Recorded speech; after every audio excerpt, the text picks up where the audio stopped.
Vedas teach that the soul is divine, only held in the bondage of matter. Perfection will be reached when this bond will burst, and the word they use for it is, therefore, mukti, freedom.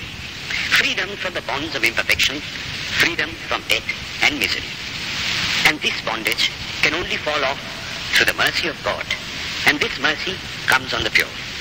So, purity is the condition of his mercy. How does that mercy act? He reveals himself to the pure heart. The pure and the stainless see God. Yea, even in this life. Then and then only, all the crookedness of the heart is made straight. Then all doubt ceases. He is no more the freak of a terrible law of causation. This is the very center, the very vital conception of Hinduism. The Hindu does not want to live upon words and theories.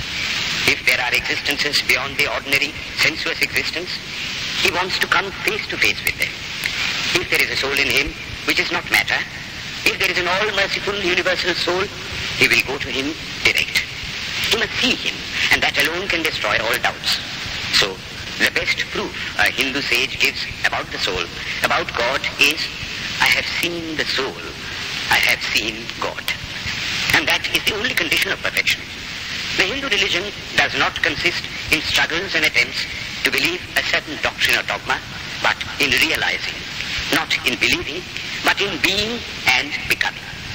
Thus, the whole object of their system is by constant struggle to become perfect, to become divine, to reach God and see God.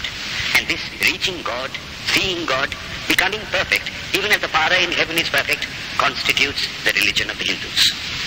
And what becomes of a man when he attains perfection? His life of bliss infinite. He enjoys infinite and perfect bliss, having obtained the only thing in which man ought to have pleasure, namely God, and enjoys the bliss with God. So far, all the Hindus are agreed. This is the common religion of all the sects of India. But when perfection is absolute, and the absolute cannot be two or three, it cannot have qualities, it cannot be an individual. And so, when a soul becomes perfect and absolute, it must become one with Brahma, and it would only realize the Lord as the perfection, the reality of its own nature and existence, the existence absolute, knowledge absolute, and bliss absolute. We have often and often read this called the losing of individuality and becoming a stock or a stone. He jests at scars that never felt a wound. I tell you, it is nothing of the kind. If it is happiness to enjoy the consciousness of this small body, it must be greater happiness to enjoy the consciousness of two bodies. The measure of happiness increasing with the consciousness of an increasing number of bodies. The aim, the ultimate of happiness being reached when it would become a universal consciousness. Therefore, to gain this infinite universal individuality, this miserable little prison individuality must go. Then alone can death cease when I am one with life. Then alone can misery cease when I am one with happiness itself.